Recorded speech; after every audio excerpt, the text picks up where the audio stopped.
खुलुमबाय आं सिबिरानि ब्रह्म गोजोन फुंबिलिनि बयनिसिमबो गाहाम हामलायनायखौ जासिहरनाय थाबाय नोंथांमोननि थाखाय आं गोदान खौरां लानानै फैबावबाय अन्नानै भिडिअखौ जोबजासिम नायलांदो बड'लेण्ड इउनिभार्सिटिनि भाइस चेन्सेलर लाइस्राम लादु सिंहखौ बड'लेण्ड इउनिभार्सिटिनि भाइस चेन्सेलर बिबाननिफ्राय बोख्लायनांगौनि थाखाय गोलाव समनिफ्रायनो दुलाराय बर' फरायसा आफादा धर्ना होबोगासिनो दंमोन। बेनि उनाव बड'लेण्ड इउनिभार्सिटियाव जाबोनाय बेले बेजेनि सायाव नायबिजिरनो थाखाय गोजौ थाखोनि कमिटि दानाय जाबाय। आसामनि गभर्नर आरो बड'लेण्ड इउनिभार्सिटिनि चेन्सेलर गुलाब चान्द काटारिया बिथाङा गावनि गोहोखौ बाहायनानै बड'लेण्ड इउनिभार्सिटियाव जानाय बेले बेजेखौ नायबिजिरनो थाखाय हाई लेभेल इनक्वायरि कमिटि दानानै होदों। बे कमिटिनि मासिगिरि महरै हायर इडुकेशन डिपार्टमेन्टनि एडिशनेल चिफ सेक्रेटारि बिश्वरन्जन सामालनो बिबान होनाय जादों आरो बेबायदिनो आसामनि गोजौ थाखोनि बिबानगिरिफोरखौ कमिटिनि सोद्रोमा महरै थिसननाय जादों। कमिटिया बड'लेण्ड इउनिभार्सिटिनि बेले बेजेनि सायाव नायबिजिरनानै 1 दानावनो रिपर्टखौ जमा होगोन होननानैबो मिथिहोदों। बड'लेण्ड इउनिभार्सिटियाव जानाय बेले बेजेखौ नायबिजिरनो थाखाय गोजौ थाखोनि इनक्वायरि कमिटि दानायखौ साबायखर बावदों दिपेन बर' बिथाङा। नाथाय सिगांनि समफोराव भाइस चेन्सेलर लाइस्राम लादु सिंहआ सोलो बाहायनानै दायनिफ्राय बारग'नाय बायदि बेबाराव जाहाथे बारग'नो हाया बेनि थाखायबो बुंथिदों दिपेन बर' बिथाङा। फोरमायथिनो गोनांदि बड'लेण्ड इउनिभार्सिटिनि भाइस चेन्सेलर लाइस्राम लादु सिंहनि हेंथायै गोबां रां जाख्ल'नायनि अजदजों लोगोसे सेक्सुवेल हेरेसमेन्टनि थाखाय सासपेन्ड जानायनो गासै दान बान्थाखौ होनाय लोगोसे एन्ट्रेन्स लायालासे एडमिशन होनाय बेबायदिनो गावनि गोसो बायदियै बड'लेण्ड इउनिभार्सिटिखौ सालायनायनि गोबां अजद दङ बड'लेण्ड इउनिभार्सिटिनि भाइस चेन्सेलर लाइस्राम लादु सिंहनि हेंथायै। इउटुबार गेमस्रि दैमारिनि सावगारि होनानै देहा फानग्रा सिख्लाफोर होनानै बड' निउस बय मुंनि इउटुब चेनेलाव थाम्बनेल होनायनि हेंथायै इउटुबार गेमस्रि दैमारिया बड' निउस बय चेनेलनि हेंथायै गुवाहाटीनि हाथिगाव पुलिस थानायाव एफआइआर होदों। दा बड' निउस बय चेनेलनि बिगोमाया गावनि गोरोन्थिनि थाखाय गेमस्रि दैमारिजों लोगोसे गासैबो रायजो राजानिसिम निमाहा बिबाय। रायखांनो गोनांदि एक्स एनडिबिफोरा थांनाय साननैसो सिगां गुवाहाटीयाव 5 देहा फानग्रा बर' लाइमोनफोरखौ हमदोंमोन। बेनि उनावनो गेमस्रि दैमारिनि मुंखौबो गोबां सुबुंफोरानो लाबोफानानै फेसबुक आरो इउटुब चेनेलफोराव मेम्स बायदि बानायनायखौ आरो पस्ट होनायखौ नुनो मोननाय जादों। थिग बेबायदिनो बड' निउस बय मुंनि इउटुब चेनेलावबो थाम्बनेलाव गेमस्रि दैमारिनि सावगारि होफादेरनानै देहा फानग्रा सिख्लाफोर होनानै लिरदोंमोन। जायनि हेंथायै मान सन्मान खहा खालामनायनि दायाव बड' निउस बयनि हेंथायै गेमस्रि दैमारिया हाथिगाव पुलिस थानायाव एफआइआर होदोंमोन।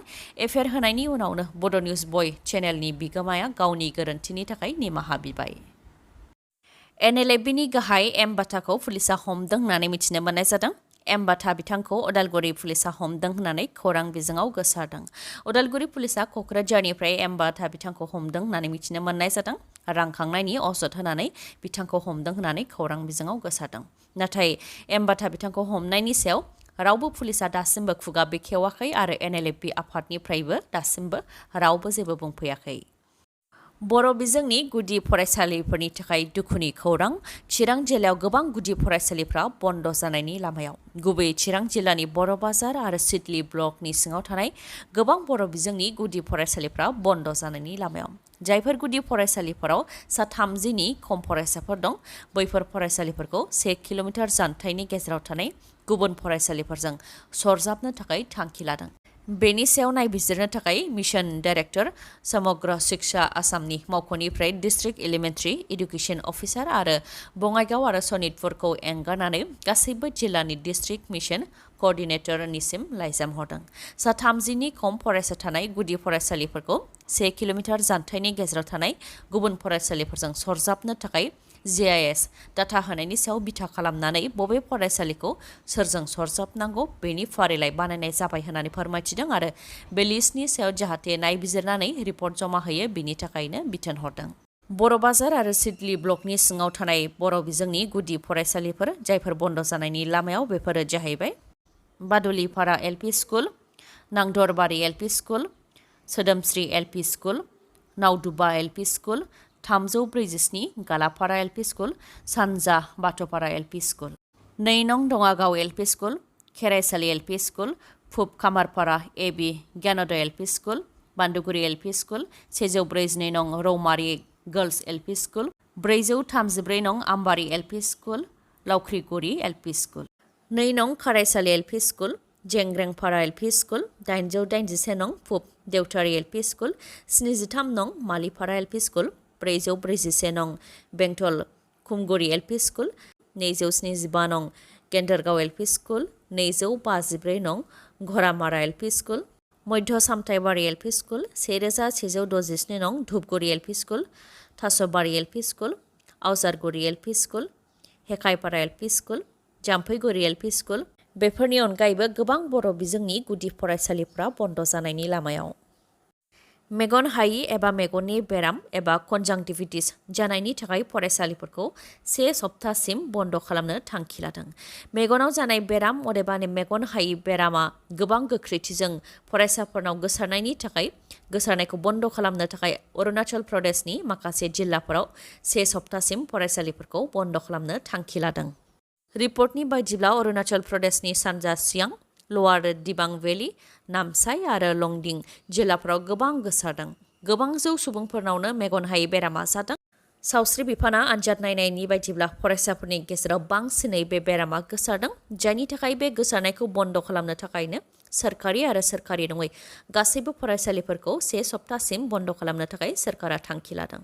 मेगन हायि जानायनि लैखोनफोरा जाहैबाय मेगन गोजा जानाय, मेगन माननाय, मेगननिफ्राय मोदै गनाय आरो माखासे बे बेराम गोसारनायनिफ्राय रैखा मोननो थाखाय जाहाथे मेगनखौ आखाइजों दांबाय थाया आरो आखाइखौ सुबाय थायो लोगोसे जायनाव मेगन हायि जादों बे सुबुंखौ जाहाथे आलदायै दोनो बेनि थाखायबो सावस्रि बिफाननिफ्राय खावलायदों।